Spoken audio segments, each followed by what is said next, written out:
रोई रोई के लोरवा हम ढारोही औ मैया, रोई रोई के लोरवा हम ढारोही औ मैया।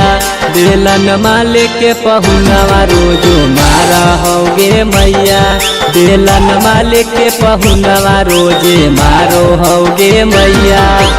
धोबो है का पड़वा जैसे गारो होगे मैया, धोबो है का पड़वा जैसे गारो होगे मैया। बेलनमा से पहुनमा रोजे मारो होगे मैया, बेलनमा से पहुनमा रोजे मारो होगे मैया। बेलनमा लेके पहुनमा रोजे मारा होगे मैया, मारा होगे मैया।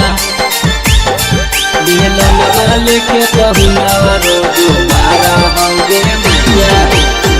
चुटिया पकड़ के मैया कुटिया दरबाजारू हो, दिन चाहे रात मैया रोजे रोजे मारो हो, रोजे रोजे मारो हो। चुटिया पकड़ के मैया कुटिया दरबाजारू हो, दिन चाहे रात मैया रोजे रोजे मारो हो, मारो हो। रोई रोई दिन मागू जा रही औ मैया, रोई रोई दिन मागू जा रही औ मैया। बेलन माले के पहुनवा रोजे मारो होगे मैया, बेलन वाले के पहुनवा रोजे मारो होगे मैया।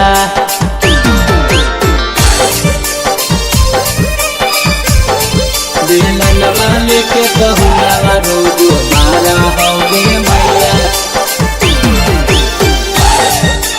मारा होगे मैया। बेलन वाले के पहुनवा रोजे मारा होगे मैया। गेलौ करम मैया मिललौ ऐसन मारद गे, मारौ निर्वंशा मुअना बुझो नहीं दर्द गे, बुझो नहीं दर्द गे। फुट गेलौ करम मैया मिललौ ऐसन मारद गे, मारौ निर्वंशा मुअना बुझै नहीं दर्द गे। अब रंजन चौहान कही के हारा होगे मैया, अंकित राइटर कही के हारो होगे मैया। बेलन माले के पहुनवा रोजे मारो होगे मैया, बेलन वाले के पहुनवा रोजे मारो होगे मैया। Presented by Cine Parda Films, Rajgir।